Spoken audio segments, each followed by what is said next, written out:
জাতীয় দলের ব্যস্ততা নেই আন্তর্জাতিক কোনো সিরিজ। ক্রিকেটারদের প্রস্তুতির মূল জায়গাটা এখন চলমান ঢাকা প্রিমিয়ার লিগ। তবু যেন রানে ফেরার তাড়া নেই জাতীয় দলের অধিনায়ক নাজমুল হোসেন শান্তর। চলতি ডিপিএলে ভালো অবস্থানের শান্তর দল আবাহনী 5 ম্যাচে 4 জয় নিয়ে টেবিল টপার বর্তমান চ্যাম্পিয়নরা। দল ভালো করলেও নাজমুল শান্তর ব্যাটে নেই রান। 4 ম্যাচে 53 স্ট্রাইক রেটে শান্তর রান 78।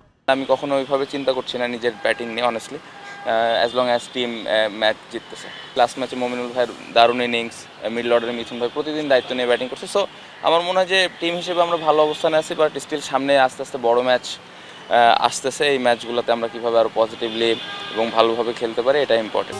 আসল কাশ্মীরি মানেই স্মার্ট কাশ্মীরি, একটি তাসমিয়া কসমেটিক্স অ্যান্ড টয়লেট্রিজ লিমিটেডের পণ্য। বাংলাদেশিদের বাইরের ফ্র্যাঞ্চাইজি লিগে খেলার নজির নেই তেমন। তবু সুযোগ আসলেও বিসিবি নির্দেশনায় খেলা হয় না অনেকের। তাই আসন্ন পাকিস্তান সুপার লিগে নাহিদ রানা, রিশাদদের খেলতে দেওয়া উচিত বলে মত নাজমুল হোসেন শান্তর।